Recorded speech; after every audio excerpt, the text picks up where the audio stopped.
Wasn't there some speculation that she was on Epstein's yacht at one point in time? There was like photos with her and Prince Andrew way back in the day when she was like in her early 20s. And it seems like that lady is a temptress. She's a siren. She's lured him into the rocks. All of it is fake. Yeah, that's embarrassing. I don't like it. Just talking nonsense. It's stupid. Someone wanted a lot of attention and now they got it. That was the whole episode. That was the ep. Yeah. That was the premise. Is that what it was? Like, we want privacy, and they keep going on every magazine. We're on our privacy tour. Harry and Meghan.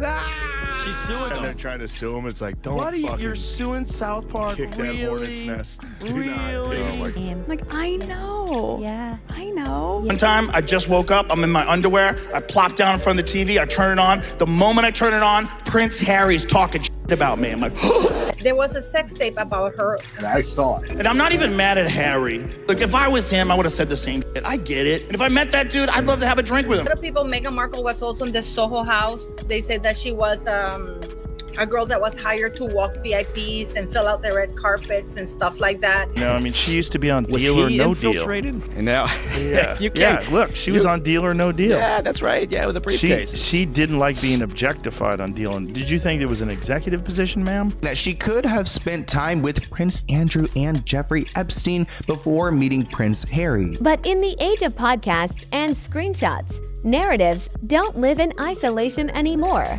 They collide with images, timelines, and uncomfortable contradictions. When Joe Rogan began discussing celebrity authenticity, Meghan's name didn't surface as a passing joke. It became a case study.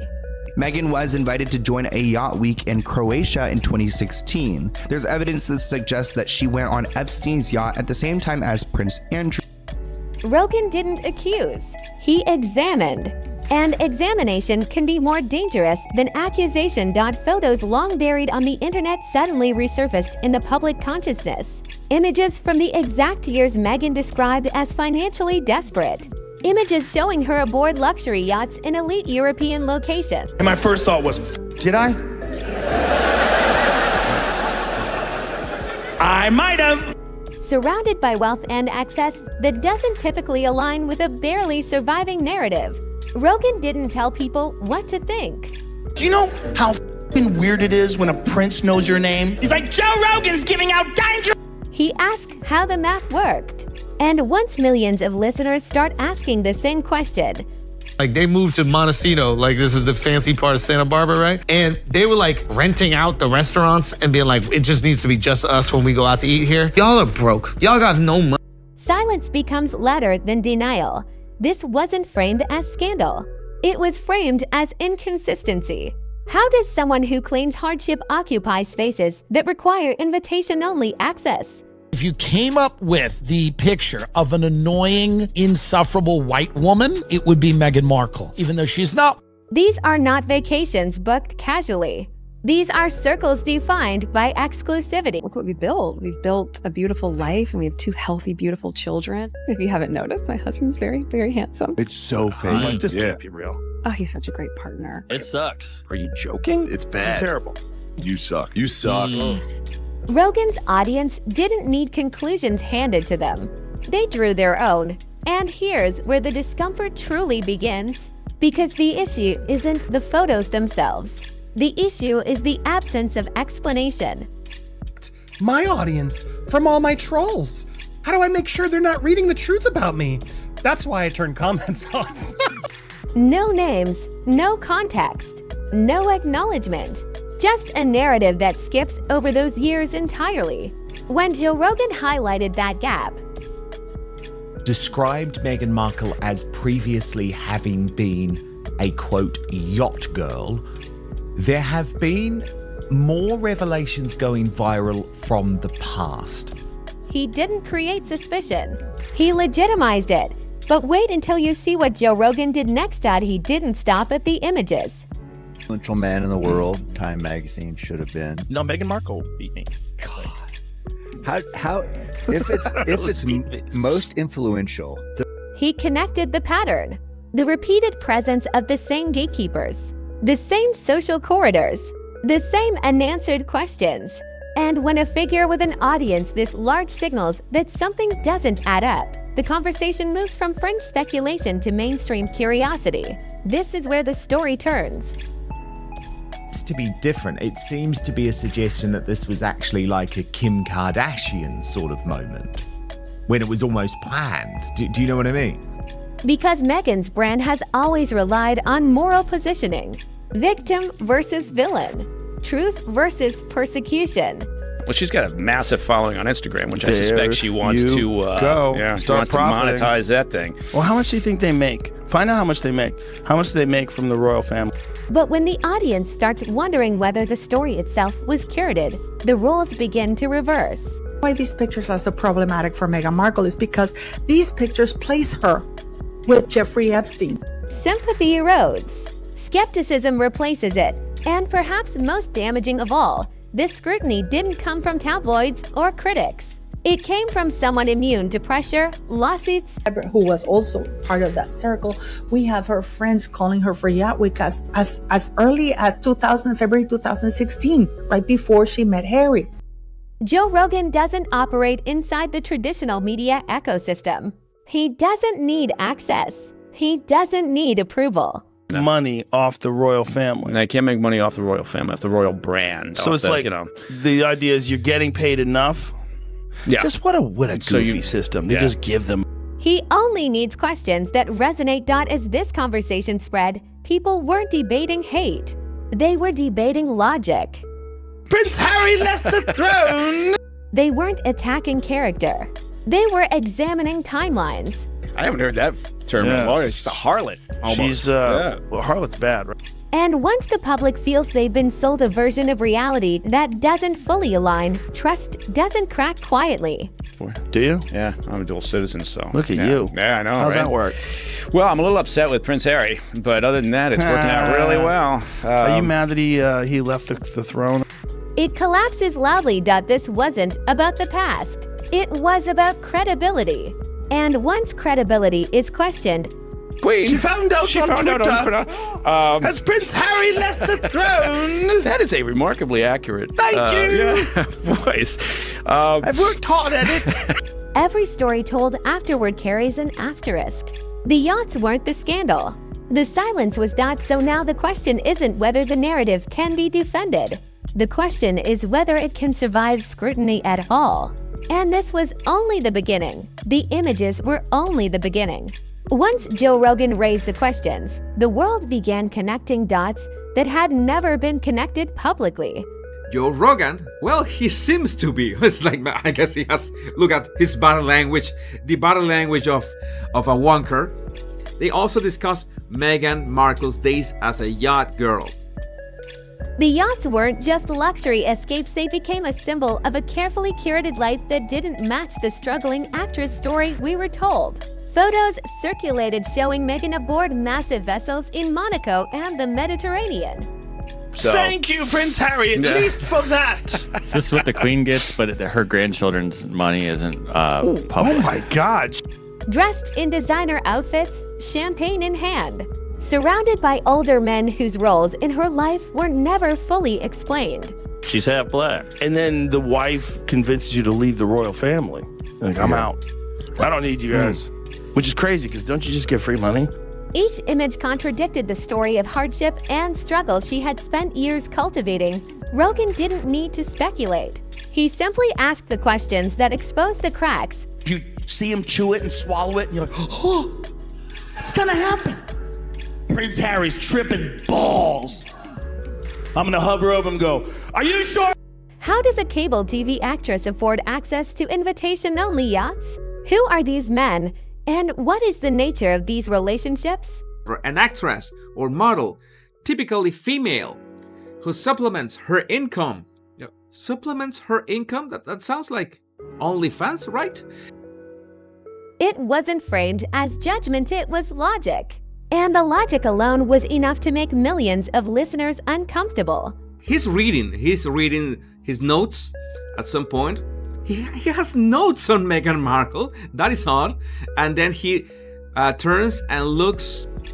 The images and the questions created a perfect storm. The yacht photos, once obscure, now had an audience of millions analyzing every detail. The recent Rogan's comments on Meghan Markle, many of you have seen this picture already.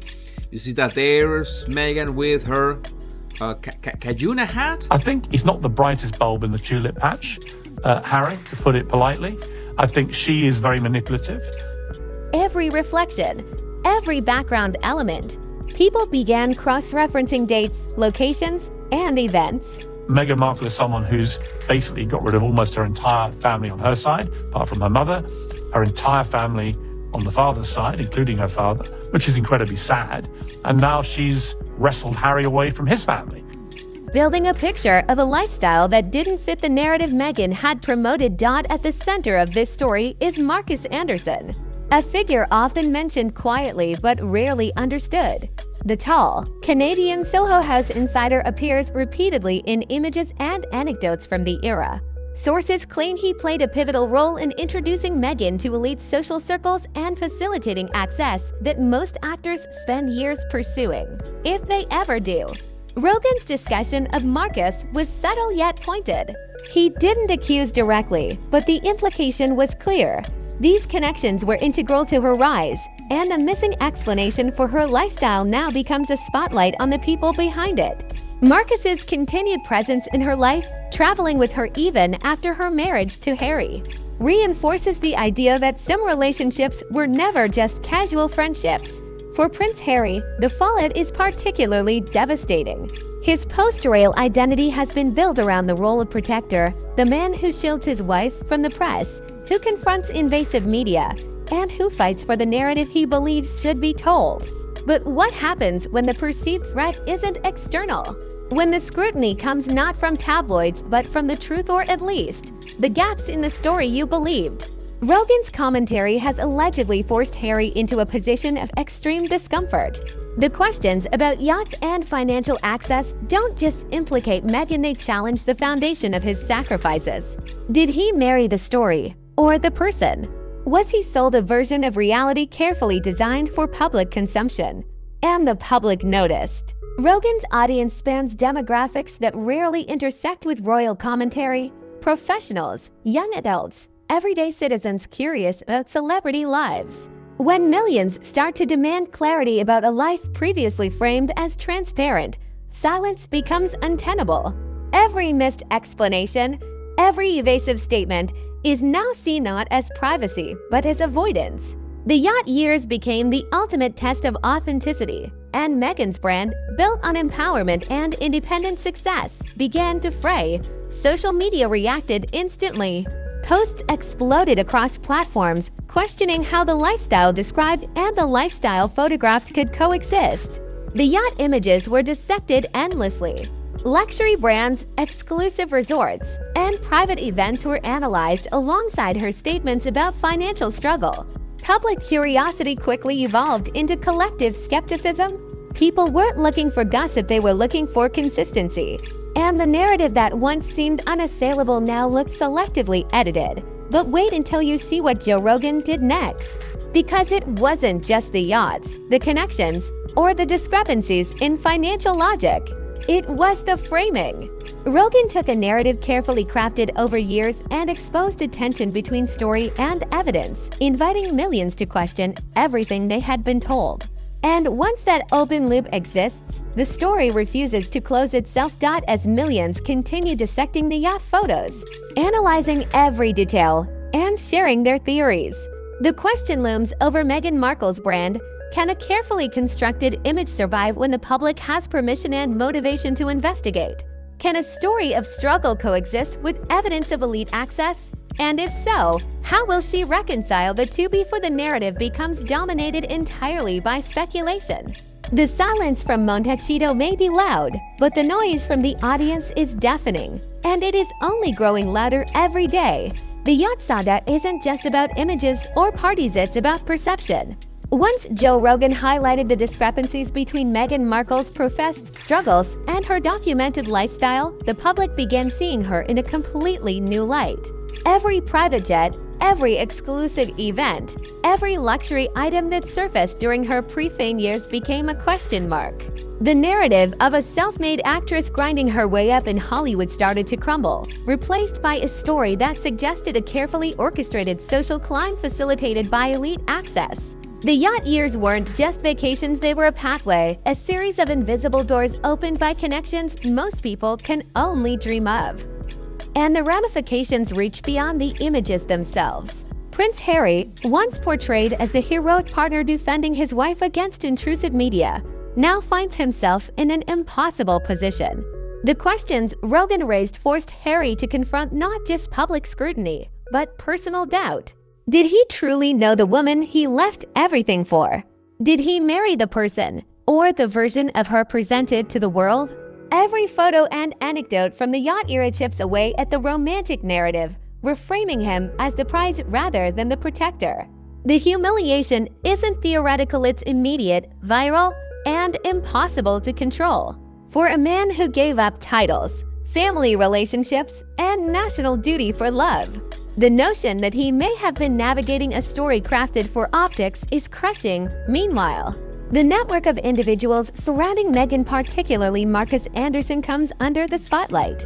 Allegedly the gatekeeper who facilitated access to these exclusive circles, Marcus is more than just a friend. He is a living archive of the yacht years. Rogan's commentary highlighted not only the access, but the transactional nature of elite networking, implying that some opportunities were secured through relationships that went beyond typical industry connections.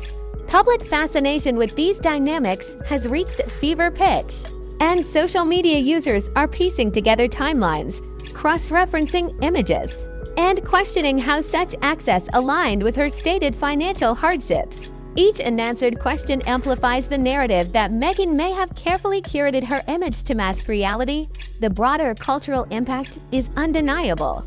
Rogan's reach and influence mean that this is no longer niche gossip, it is mainstream conversation. Millions of listeners, previously unexposed to royal drama, are now invested, asking questions, and drawing conclusions. The internet thrives on unanswered questions, and every post, every viral image, every unexplained detail has turned into a puzzle. The yacht years became a mirror, reflecting inconsistencies in Meghan's story and challenging the authenticity of her public persona. The careful narrative of empowerment, independence, and struggle is now juxtaposed with images and rumors suggesting reliance on elite networks for access and luxury. A contradiction that millions are now dissecting in real time. Don't forget to like, comment, and subscribe for more yet.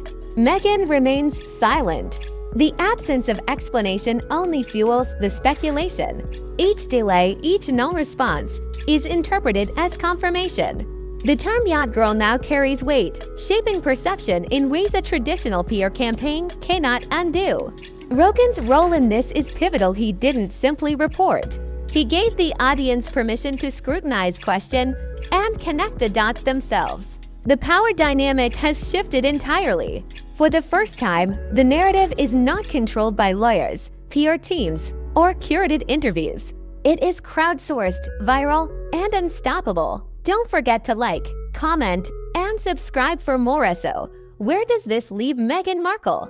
She is no longer just a duchess or celebrity. She is a figure whose past is under microscopic review, whose public image is being questioned at the very foundation. The yacht years represent more than luxury. They are a test of credibility, a challenge to the story she has spent years building. And the ultimate question remains, unanswered yet inevitable. Can a brand survive when the story behind it is being dissected by millions, amplified by one of the most influential voices in media? Do you think she went too far? Or was this calculated from the start, knowing the public would only see the glamour and not the strategy behind it? The answers, for now, remain elusive, but the scrutiny will not stop, and the world is watching closely, waiting for the truth to finally surface. Don't forget to like, comment, and subscribe for more.